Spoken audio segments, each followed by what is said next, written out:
Olá, eu sou Washington Fonseca, muitos de vocês já me conhecem, outros não, e por isso que eu estou me apresentando.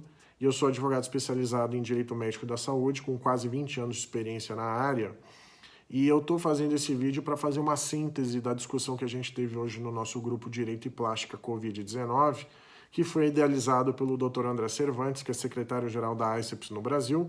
Ele é membro titular também da Sociedade Brasileira de Cirurgia Plástica e diretor da Regional São Paulo. E também, até mesmo por iniciativa e algumas discussões do Dr. Alexandre Kataoka, uma pessoa que eu tenho uma estima muito grande, uma admiração profissional imensa também, pelo trabalho que ele exerce e pela representatividade que ele tem de vocês médicos junto à Sociedade Brasileira de Cirurgia Plástica. Então, uma discussão muito produtiva, eu acho que deu para esclarecer alguns pontos essenciais e gostaria de agradecer a interação que todos tiveram e puderam também ouvir, assistir, que para mim, acho que a informação é o grande aliado nesse momento de dúvidas, nesse momento de incertezas que nós passamos hoje aqui no Brasil. Então, eu tenho algumas perguntas separadas que justamente os médicos me fizeram ao longo do dia e outras que eu recebi via e-mail para saber como que deveria ser a conduta em relação à cirurgia plástica e à telemedicina. E a primeira pergunta que eu tenho aqui destacada é se a telemedicina, de fato, ela poderia ser utilizada nas consultas no âmbito da cirurgia plástica. Mais uma vez, eu entendo que não. Por quê? Porque quem dita o que pode e o que não pode no âmbito da medicina é o Conselho Federal de Medicina. Isso está absolutamente claro, porque esse poder ele é conferido ao CFM por lei. Então, se não existe nenhuma diretriz, nenhuma normativa que regulamente essa questão pelo Conselho Federal, a coisa mais sábia nesse momento é esperar. Esperar que haja uma manifestação do Conselho Federal de Medicina para que esse assunto possa ser efetivamente liquidado, seja para o sim, seja para o não. Então isso é muito importante. Enquanto não houver uma decisão do Conselho Federal de Medicina, a recomendação é que não faça. Hoje o Dr. Alexandre Kataoka soltou no grupo um memorando assinado pela Sociedade Brasileira de Cirurgia Plástica que justamente caminha para o mesmo sentido, de esperar que tenhamos um pouquinho mais de paciência. Eu sei que é um momento absolutamente difícil, mas enquanto o CFM não se manifesta, não fazer nada, sob pena de assumir os riscos, o cirurgião, não só em âmbito ético, mas também judicial. E eu quero também destacar para todos vocês é que eu não sou contra a telemedicina. O que me preocupa é a falta de regulamentação e pelo fato de não existir a regulamentação, você, cirurgião, seja absolutamente penalizado, seja absolutamente punido por uma coisa que ainda não tem muita certeza. Esse que é o meu maior medo, a minha maior preocupação. E esse é um dos maiores pontos de debate hoje no nosso grupo.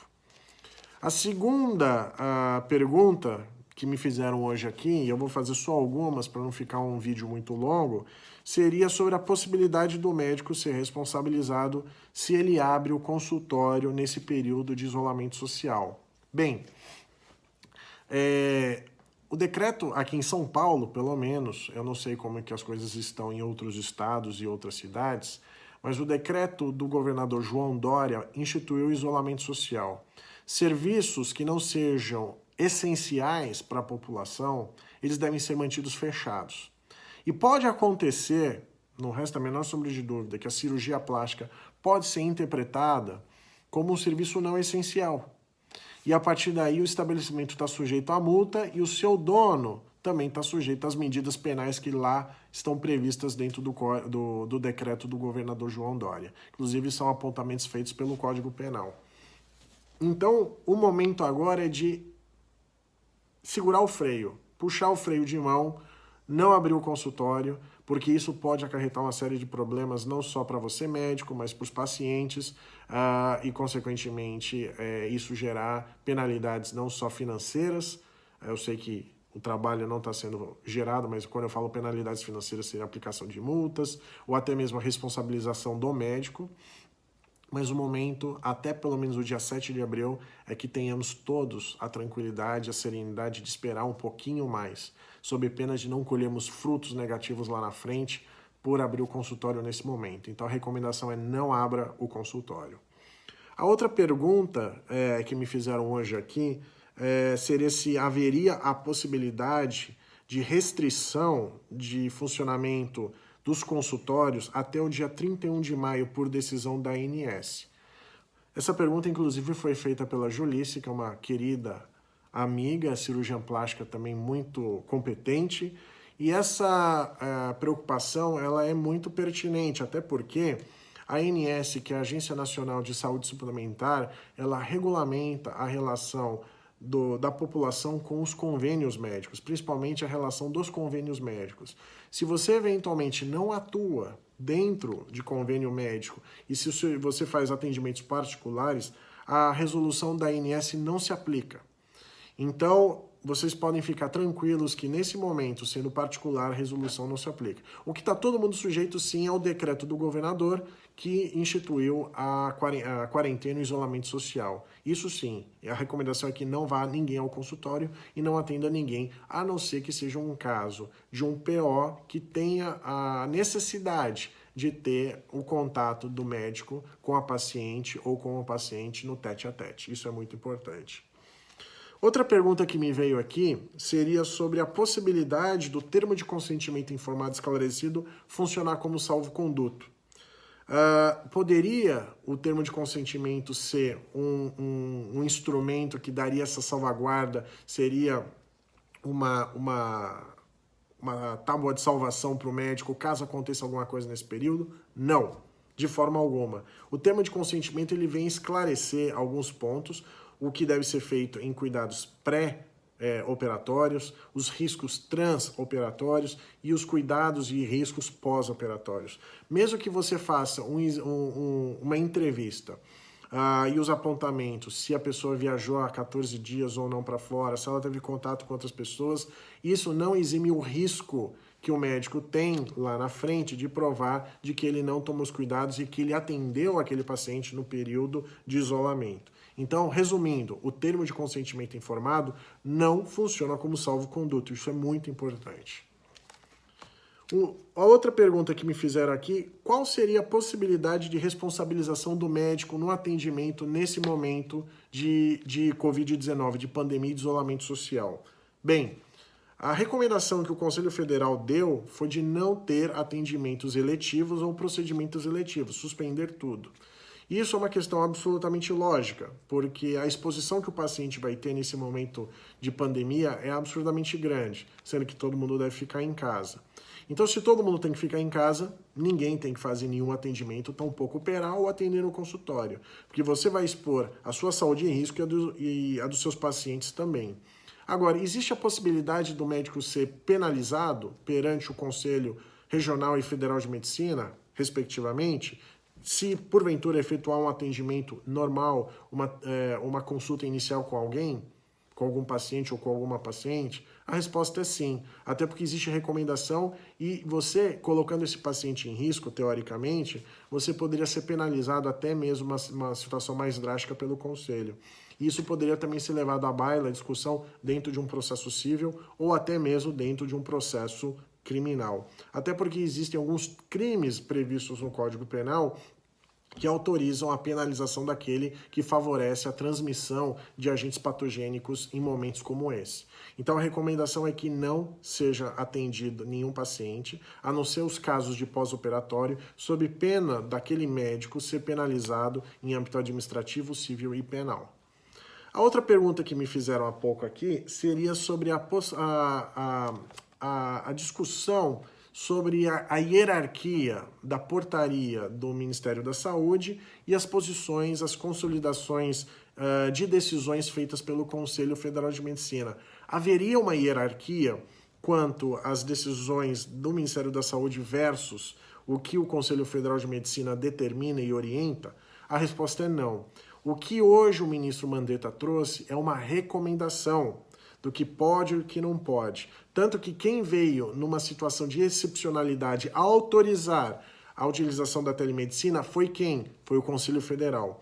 Então, as portarias que o ministro traz são meras diretrizes e informações que podem ser adotadas. Agora, se porventura o Conselho Federal não se manifesta, e detalhe, é tomada alguma atitude em favor de algum paciente, mesmo não havendo regulamentação do CFM, e comprovado isso, aí sim a portaria poderia funcionar como um salvo-conduto. Fora isso, não. Então eu vou repetir mais uma vez. Portaria não tem hierarquia sob decisão do CFM. A decisão do CFM, nesse caso, é soberana e o CFM tem poder conferido por lei para regulamentar os atos médicos. Isso é muito importante destacar. E aí, mais uma vez, poderia eventualmente o médico ser penalizado? Depende. Se não for para tratamento da Covid-19, como muito bem está claro no ofício do CFM, que foi expedido na semana passada, eu falo para vocês que sim. É por isso que tem que tomar muito cuidado, porque o uso da telemedicina é só para essa finalidade. Por favor, não façam interpretação extensiva, porque não é o correto. Outra pergunta que me fizeram é a seguinte: poderia o seguro de responsabilidade civil não cobrir eventuais indenizações nesse período de Covid-19? Depende muito. O ideal é você falar com o seu corretor para que você tenha acesso à apólice que você contratou junto à companhia seguradora para saber se não existe cláusula de exclusão, cláusula de risco afastado em caso de pandemia. Então, antes de você tomar qualquer providência, consulte a sua apólice, veja com o seu corretor o seguro que está contratado, se porventura não existe cláusula de exclusão de responsabilidade e de pagamento de indenização. Isso é muito importante, porque eu sei, e como advogado de médicos, tá? Eu vejo que essa é uma das grandes preocupações que a gente encontra no nosso dia a dia. Se vale a pena ou não prestar atenção nessas cláusulas. Normalmente elas não são lidas, tá? Elas não são lidas. Porém, nesse momento, o aconselhamento que eu dou é: fale com o seu corretor, pega a sua cláusula, o seu contrato, melhor dizendo, e verifique se não há nada que exclua o pagamento de eventual indenização ou até mesmo honorários advocatícios. Amanhã a gente vai estar fazendo uma gravação, possivelmente uma live, a gente ainda está definindo, com o Dr. André Cervantes e com o Dr. Alexandre Cataoca. E a partir daí a gente vai também, se vocês tiverem algumas dúvidas, se vocês quiserem mandar para mim por e-mail, que é wfonseca@nhmf.com.br, vou repetir, wfonseca@nhmf.com.br. Vocês fiquem à vontade de encaminhar, e essa live, essa gravação, a gente ainda vai decidir se vai ser uma coisa ou outra, vai ser justamente para poder trazer maiores esclarecimentos para vocês, cirurgiões, para que as coisas possam ser feitas da maneira mais adequada, correta e segura, tá? Para vocês. Esse é o principal ponto. Destaco isso, que a segurança em primeiro lugar. Quero deixar minha solidariedade nesse momento difícil que todos nós estamos passando, mas em especial a você, cirurgião plástico, que eu sei que você se dedicou muito ao longo dos anos e ainda se dedica para dar um bom atendimento aos seus pacientes e evitar que situações não bem informadas, situações que você não tenha clareza, funcionem como uma arma para te prejudicar lá na frente, seja numa reclamação junto ao Conselho Regional de Medicina ou até mesmo junto a um processo judicial, em âmbito civil ou penal. Então a proposta aqui é cuidado. A gente está aqui para ajudar e evitar que males maiores venham a te pegar, a atacar a sua vida. Então, consciência, cuidado, que é o melhor caminho. Amanhã a gente volta a se falar. Um grande abraço para todo mundo. Boa noite.